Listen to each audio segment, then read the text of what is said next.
చేసే వ్యక్తులు అనుచరులు ఎవరు కూడా అటువంటి కార్యకలాపాల్లో పాల్గొనొద్దు అని నేను విజ్ఞప్తి చేస్తాను. అటువంటి వాటిలో పాల్గొంటే మాత్రము ఖచ్చితంగా స్ట్రిక్ట్ యాక్షన్ తీసుకుంటాను.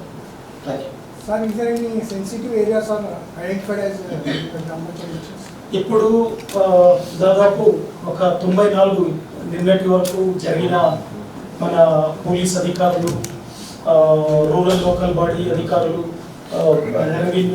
రెవెన్యూ అధికారులు, ముగ్గురు అధికారులు స్థానికంగా కూర్చొని సమీక్షించి 94 గ్రామ పంచాయతీలను ఐడెంటిఫై చేశారు.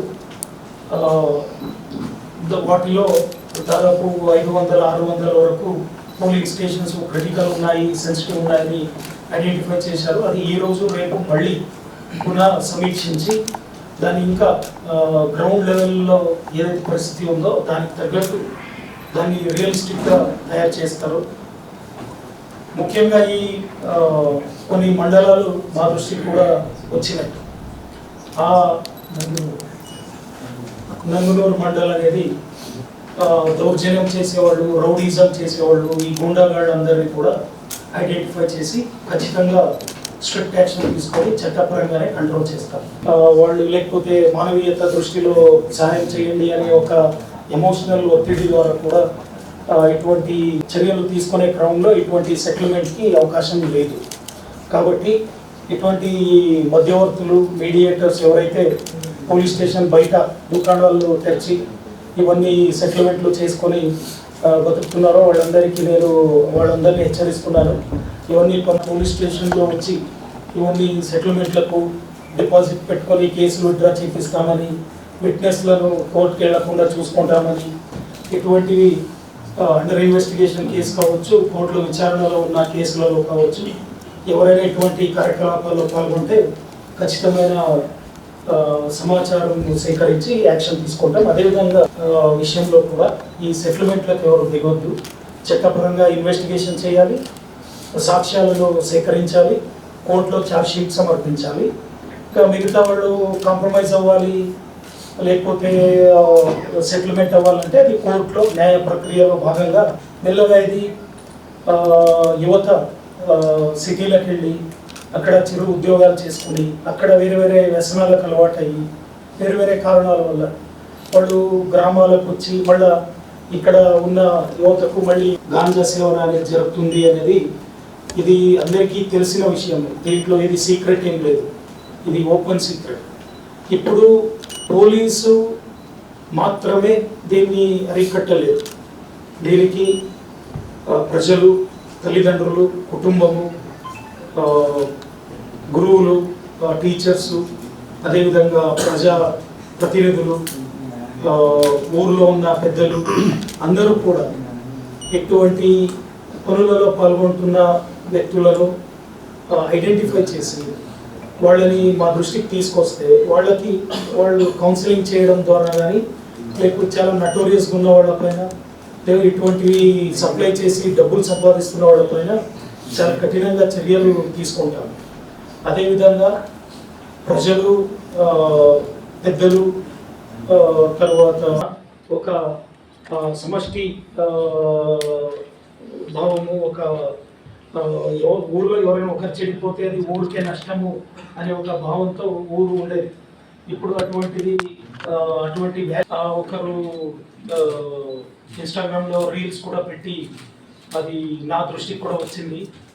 నేను మా డిపార్ట్మెంట్ లోపల ఎంక్వైరీ కూడా చేయించాను. ఇంతకుముందు ఇటువంటిది అక్కడక్కడ జరిగింది అనేది వాస్తవమే, దాంట్లో ఏది కప్పిపుచ్చుకోవడం ఏమీ లేదు. అది చాలా దారుణము. పోలీస్ అధికారిగా, ఒక ప్రభుత్వ అధికారిగా ఎవరు కూడా చట్ట ప్రకారంగా ఉచితంగా చేయాల్సిన పనికి ₹1 అడగడం కూడా అది నేరం. కాబట్టి అటువంటిది ప్రజల్లో నేను విజ్ఞప్తి చేస్తున్నాను. ఎవరు ఏ సాకులు చెప్పి, ఏ కారణం చెప్పి అది కావాలి ఇది కావాలని ఏ డబ్బులు అడిగినా కూడా ఎవరికి ₹1 ఇవ్వాల్సిన పని లేదు పోస్ట్ మార్టం విషయంలో. అదేవిధంగా వేరే లంచాలు స్వీకరించి ఏదో కేసు బుక్ చేస్తాము, డ్రాప్ చేస్తాము, ఇట్లాంటివి ఎక్కడ ఎవరు చెప్పినా పోలీస్ అధికారులు కానీ వేరే అధికారులు కానీ తర్వాత మధ్యవర్తులు కానీ ఎవరెవరు మాట నమ్మొద్దు, నేరుగా పోలీస్ స్టేషన్కి వెళ్ళాలి, వాళ్ళ కంప్లైంట్ ఇవ్వాలి, యాజ్ పర్ ఫ్యాక్ట్స్ పోలీస్ చర్యలు తీసుకుంటారు.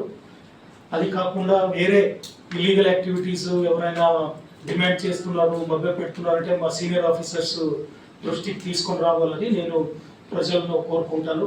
అదేవిధంగా ఈ పోస్ట్ మార్టం విషయంలో హుస్నాబాద్లో కానీ, గజ్వేల్లో కానీ, సిద్దిపేటలో కానీ ప్రభుత్వ ఆసుపత్రిలో పోస్ట్ మార్టం అనేది ఉచితంగా జరగాల్సిన ఒక చట్టపరమైన ప్రక్రియ. దీనికి ఏ అధికారి ఏ సిబ్బంది కూడా ఎవరు డబ్బులు ఆకాంక్షించొద్దు. ఎవరు అట్లాంటివి అడుగుతున్నారు, ఇంకోటి మభ్య పెడుతున్నారు, లేకపోతే డిమాండ్ చేస్తున్నారు అనేది ఉంటే ఎవరు కూడా ₹1 ఇవ్వాల్సిన అవసరం లేదు. మా దృష్టికి తీసుకుని రండి, we will take strict action. ఇది ఒక నగరంలో, ఒక పట్టణ ప్రదేశంలో ఒకే షాప్ ముందు ఇంత రద్దీ ఉంటే ఖచ్చితంగా అది ట్రాఫిక్ అంతరాయం కలిగిస్తుంది. అదేవిధంగా రోడ్ యాక్సిడెంట్లు కూడా జరుగుతాయి. కొన్నిసార్లు చిన్న చిన్న రోడ్ యాక్సిడెంట్స్ ద్వారా కమ్యూనల్ టెన్షన్స్ కూడా అయ్యే అవకాశం ఉంటుంది. కాబట్టి దీన్ని నియంత్రణం చేయాలి.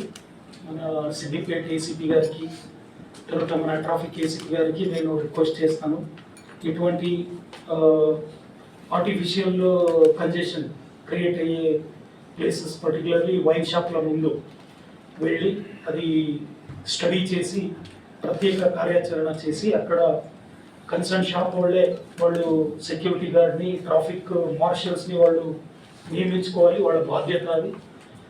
ఓన్లీ షాప్ పెట్టుకుంటాము, మేము నడిపించుకుంటాము, బయట పోలీస్ చూసుకోవాలి అంటే కుదరదు. అటువంటి ఎక్కువ రద్దీ ఉన్న హోటల్ కానీ, వైన్ షాప్ కానీ, ఇంకోరు కానీ వాళ్ళు ట్రాఫిక్ మార్షల్స్ని, సెక్యూరిటీ గార్డ్స్ని నియమించుకొని వాళ్ళే స్వచ్ఛందంగా ట్రాఫిక్ అంతరాయం లేకుండా వాళ్ళు చర్యలు తీసుకోవాలి.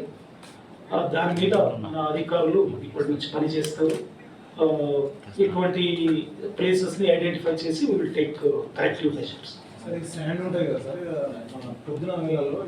యాజ్ పర్ ప్రొసీజర్ ఎవరైతే పర్మిషన్ తీసుకొని నడుపుతారో వాళ్ళు కూడా టార్పల్ కట్టి అది కింద పడకుండా, గాలికి ఎగిరి వెనకాల వస్తున్న ఇతర రోడ్ యూజర్స్కి ఇబ్బంది లేకుండా చర్యలు తీసుకోవాలి.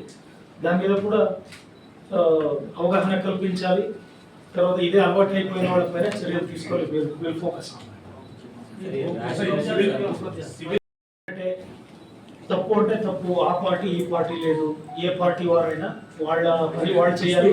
ల్యాండ్ డిస్ప్యూట్స్ కావచ్చు, వేరే సెటిల్మెంట్స్ కావచ్చు, పోలీస్ స్టేషన్లో కావచ్చు, బయట కావచ్చు, ఏ పార్టీ వారైనా వాళ్ళ రాజకీయం వాళ్ళు చేసుకోవాలి. పోలీసింగ్ చేయాలి. పోలీసింగ్లో ఎవరైనా మధ్యప్రవేశం చేస్తే అది అలో చెయ్యము, యాక్షన్ తీసుకుంటాము. ఎవరు కూడా తప్పు చేస్తే చర్యలు ఉంటాయి. ఎవరైనా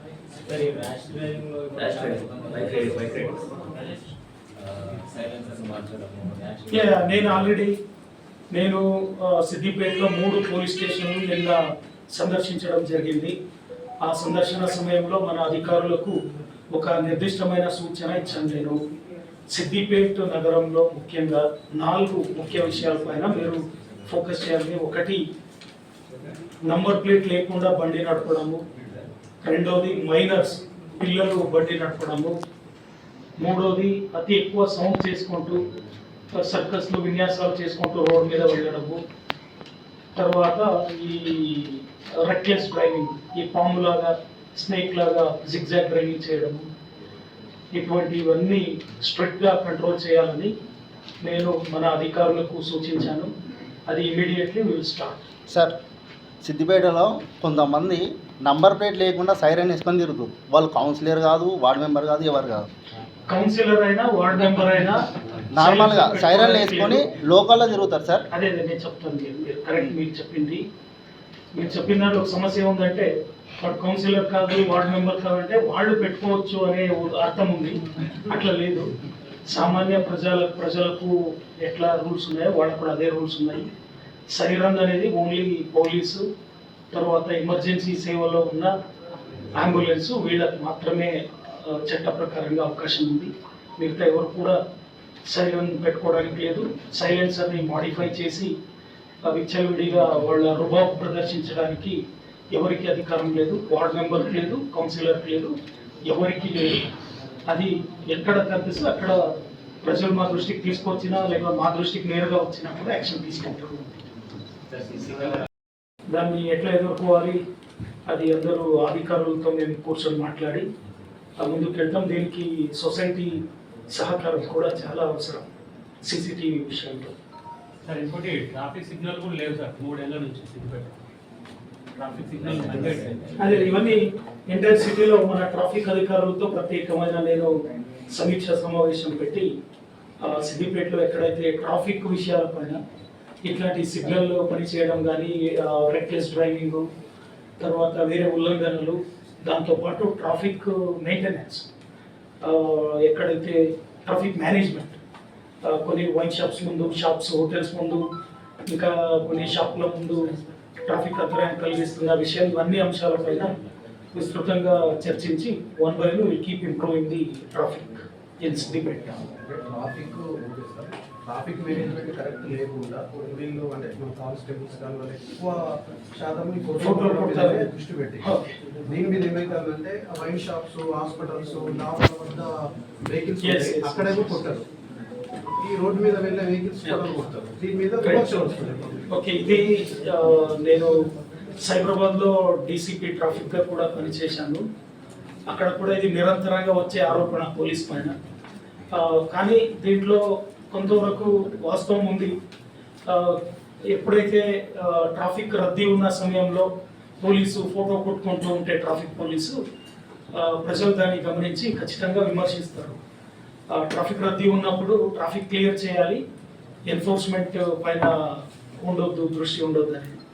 సో దాని మీద మన సిబ్బంది అందరికీ అవగాహన కల్పిస్తాము. అన్ని ఉల్లంఘనలు ఇండియాలో రోడ్ల పైన ఏ బండి చూసినా ఏదో ఒక ఉల్లంఘన ఉంటుంది. మనం ఇప్పుడు అన్ని ఉల్లంఘనని బుక్ చేయాలి అనే దృష్టిలో మాత్రమే కాకుండా ఓన్లీ ఏ ఉల్లంఘనలకు రోడ్ సేఫ్టీతో సంబంధం ఉంది, drunk driving, without the licence లేకుండా నడపడము, తర్వాత reckless driving, minor driving, silencer పెట్టి అందరి ఇబ్బంది పెట్టడము, ఇటువంటి అంశాలపైననే ఎక్కువ ఫోకస్ చేస్తాము. మిగతా చిన్న చిన్న ఉల్లంఘనలు అది ప్రజల విజ్ఞప్తికి వదిలేస్తున్నాము. ప్రజలే వాళ్ళు ప్రజ్ఞావంత ప్రజలు వాళ్ళ సేఫ్టీ కోసము వాళ్ళు చర్యలు తీసుకోవాలి. సో దీని మీద నిరంతరంగా బ్యాలెన్స్ చేయాల్సిన అవసరం ఉంది, అది చేస్తాం. ఫైనల్ మాట అడుగుతుంది సార్. నెక్స్ట్ మేము రద్దీ ఉన్న కూడలలో స్పెషల్లీ ఈవినింగ్ 2-3 వెహికల్స్ మన పోలీస్ వెహికల్స్ పెట్టి పైన ఉన్నాయో లేవో చెక్ చేసి కూడా ఇబ్బంది అవుతుంది సార్. ఇది కూడా మెయిన్ ప్రాబ్లం. అది ఓకే, అది రద్దీ ఉన్న ప్రాంతంలో కాకుండా వేరే అది will discuss with traffic. yes sir జర్నలిస్టులపై దాడులు జరుగుతుంది. నోట్ చేసుకుంటున్నాను సార్ జర్నలిస్టులపై దాడులు జరుగుతుంది. ఎప్పుడు యాక్షన్ తీసుకున్నారు. మొన్న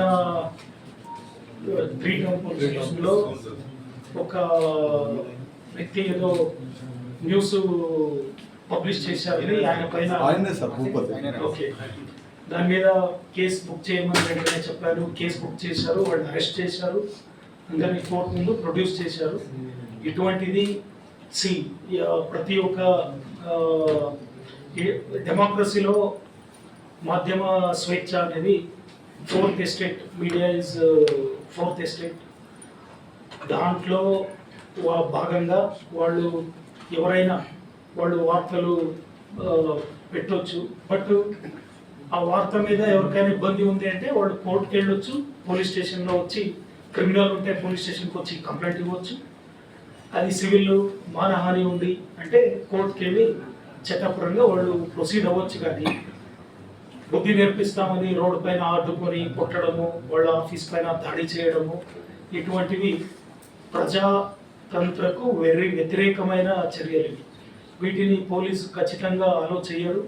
చాలా స్ట్రిక్ట్ యాక్షన్ తీసుకుంటాము. ఎవరికైనా ఇబ్బంది ఉంది అంటే మీరు చట్టపరంగా ఎదుర్కోవాలి. అది కాకుండా దాడి చేయడం అనేది సహించేది లేదు. స్ట్రిక్ట్ యాక్షన్ తీసుకుంటాం. అది మున్సిపాలిటీకి సంబంధించిన విషయం. అది ఎక్కడైతే ట్రాఫిక్కి అంతరాయం ఉండే విధంగా ఉంటుందో అక్కడ మేము మున్సిపాలిటీ అధికారులతో సమన్వయం చేసి అది తీసేపించే విధంగా చర్యలు తీసుకుంటాం. కానీ ఏదో మూలలో ఉంది, అది ఓన్లీ ఫ్లెక్సీ పెట్టడమే కరెక్ట్ కాదు అనే విషయంలో మాకు సంబంధం లేదు. అది మున్సిపాలిటీ ఓకే సార్, అధికారులు చర్యలు తీసుకోవాలి. బట్ ఏంటంటే అది కార్నర్ పైన డివైడర్ పెడుతున్నారు రౌండ్ లో. అది ఖచ్చితంగా నేను మన అధికారులకు సూచిస్తున్నాను. అది ఎక్కడైతే ట్రాఫిక్ అంతరాయం కలిగించే విధంగా ఫ్లెక్సీలు పెట్టడం, అది రాజకీయం కావచ్చు, మతపరమైనది కావచ్చు, ఇంకా వేరే బర్త్డే ఇట్లాంటి విషయస్ కావచ్చు, అవన్నీ మున్సిపాలిటీ అధికారులతో కోఆర్డినేట్ చేసి ఎప్పటికప్పుడు మన దృష్టికి వచ్చిన వెంటనే తీసేస్తూ ఉండాలి. దాంట్లో ఏ పార్టీ ఆ పార్టీ ఈ పార్టీ లేకుండా అన్ని పార్టీలది ఈ ప్రజా హిత దృష్టిలో ఆ చర్య తీసుకొని చేస్తాం. Yes, our policy is very clear.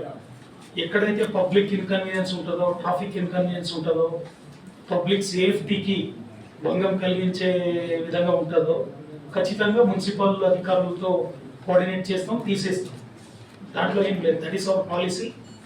ఎక్కడైతే ఇది ఉల్లంఘనలు జరుగుతున్నాయి, డేంజరస్గా ఉంది అంటే దయచేసి మా దృష్టికి తీసుకురండి. మన స్థానిక పోలీస్ అధికారులు వాళ్ళే తీసేయడానికి లేదు. ఆవిడ మున్సిపల్ అధికారులకు చెప్తారు, వాళ్ళతో తీపిస్తారు. వాళ్ళకి భయం ఉంది, ఇంకోటి ఉంది అంటే పోలీసు ప్రొటెక్షన్ ఇస్తారు, వాళ్ళు తీసేస్తారు. సార్ 1 డే కాకుండా 2 డేస్ కాకుండా 1 వీక్ 15 డేస్ అట్లా ఉంటుంది సార్ ఫ్లెక్సీ. నేను అనేది ఒకటి, 1 డే కూడా, ఒక రోజు కూడా పబ్లిక్ కి ఇబ్బంది కలిగించే విధంగా పెడితే తీసేయడానికి ప్రయత్నం చేస్తాం. సార్ బర్త్డే కూడా రోడ్ మీద సెలబ్రేట్ చేస్తాం, లీడర్స్ అది బర్త్డే సౌండ్ పెట్టి మరి సెలబ్రేట్ చేసుకుంటాం. ఇవన్నీ పోలీసు దృష్టికి వచ్చిన వెంటనే చర్యలు తీసుకోవాల్సిన విషయాలు. ఇది జనరల్ ఇన్స్ట్రక్షన్ ఆల్రెడీ మన ఆఫీసర్స్కి ఇవ్వడం జరిగింది. Street crimes and street nuisance, road పైన పబ్లిక్ ప్లేసెస్ లో నేరాలు చేయడం లేదా న్యూసెన్స్ చేయడం, ఇవన్నీ ఐరన్ హ్యాండ్ తో కంట్రోల్ చేయాలని చెప్పారు. పీడిఎఫ్ రైస్ ఉంది కదా సార్, ఇది మధ్యకాలంలో కొన్ని రైస్ మిల్లలో సో ఈ ఆన్లైన్ బెట్టింగ్ అనేది ఇంతకుముందు రాష్ట్ర ప్రభుత్వం కూడా మొన్న అసెంబ్లీ సమావేశంలో కూడా అధికారికంగా ప్రకటన చేసింది. ఈ ఆన్లైన్ బెట్టింగ్ అనే ఒక ఈ పెద్ద సమస్యని పోలీసు శాఖ మొత్తం ఎదుర్కోవాలని హైదరాబాద్ కేంద్రంగా సిఐడిలో తర్వాత కొందరు సీనియర్ అధికారులను ఒక స్పెషల్ ఇన్వెస్టిగేషన్ టీం కూడా ఏర్పాటు చేసింది.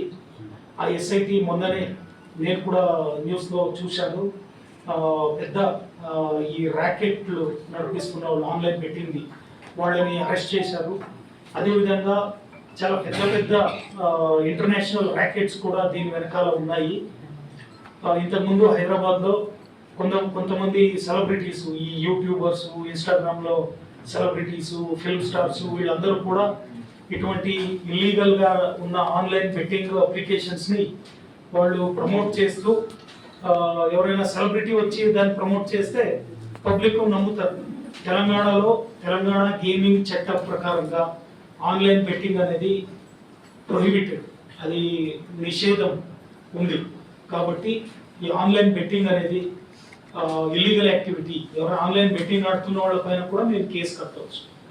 కాబట్టి తల్లిదండ్రులకు కూడా నా విజ్ఞప్తి, మీ పిల్లలు వాళ్ళు విచిత్రంగా బిహేవ్ చేస్తుంటారు, వాళ్ళు ఎప్పుడు ఫోన్ చూసుకుంటూ టెన్షన్గా ఉన్నారంటే ఏదో జరుగుతుంది అనేది అది గమనించాలి. అటువంటి వాళ్ళు ఆన్లైన్ బెట్టింగ్లో కూడా పాల్గొంటూ ఉండొచ్చు. కాబట్టి దీన్ని మీరు చాలా నిఘా పెట్టి మీ పిల్లలు ఎవరైనా ఈ ఆన్లైన్ బెట్టింగ్లో పాల్గొంటూ ఉంటే దయచేసి వాళ్ళని ఫోన్లన్నీ చెక్ చేయాలి. వాళ్ళు ఏదైనా ఆన్లైన్ బెట్టింగ్లలో పాల్గొంటున్నారంటే వాళ్ళ కౌన్సిలింగ్ చేయాలి, లేకపోతే మా దగ్గర తీసుకొస్తే మేము కూడా వాళ్ళ కౌన్సిలింగ్ చేస్తాము. దాని వెనక ఉన్న ప్రాబ్లమ్ని, సమస్యని, మోసాన్ని వాళ్లకు ఎక్స్ప్లెయిన్ చేస్తాము. ఆన్లైన్ బెట్టింగ్లో డబ్బులు సంపాదించిన వాళ్ళని నేను ఎక్కడ చూడలేదు.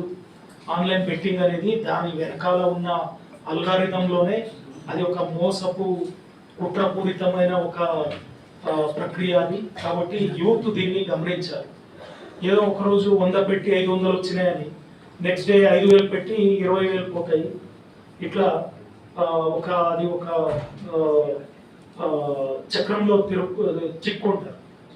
చిక్కుంటే ఇంకా బయటకు వచ్చే పరిస్థితి లేక కొందరు ఆత్మహత్య చేసుకున్న ఉదాహరణలు కూడా తెలంగాణ రాష్ట్రంలో ఉన్నాయి. కాబట్టి పేరెంట్స్, టీచర్స్